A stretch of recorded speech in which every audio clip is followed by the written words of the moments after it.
शंकराला पूजियले सुमनाने, या वाक्याचे 3 अर्थ तुम्ही सांगा.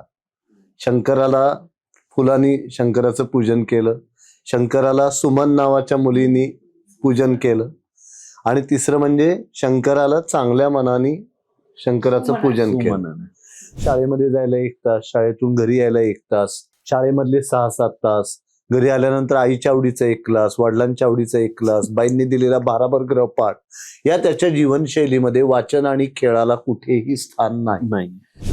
अभिजात दर्जामुळे काय झालं तर मला एक असं वाटतं की मराठी माणसांना जे न्यूनगंड, भयगंड आणि अपराध गंडाने ग्रासलेलं होतं, तो गंड दूर व्हायला मदत होईल निश्चितच. पुण्यामध्ये खूप प्रकाशन संस्था आहेत, काही मुंबईमध्ये आहेत, काही नागपूरमध्ये आहेत.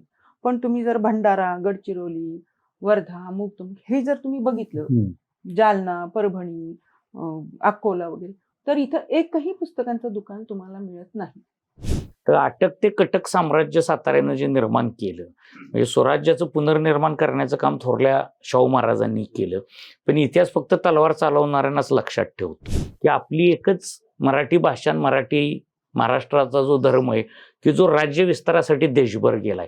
समजा कुठला राजा येऊन महाराष्ट्रात राहिलाय का दाखवा मला.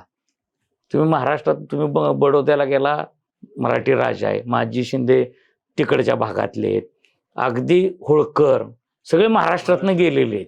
म्हणजे सगळे सरदार राजे करण्यामध्ये शाहू महाराजांचं योगदान आहे. म्हणजे येसूबाईंचा त्याग हा खूप मोठा आहे. येसूबाईंनी जे केलेलं काम आहे की पुढचा राजा सुरक्षित ठेवणं, म्हणजे श्रीकृष्णासारखं काम आहे त्यांचं, की शस्त्र न उचलता देशभर राज्य वाढवून दाखवलं त्यांनी.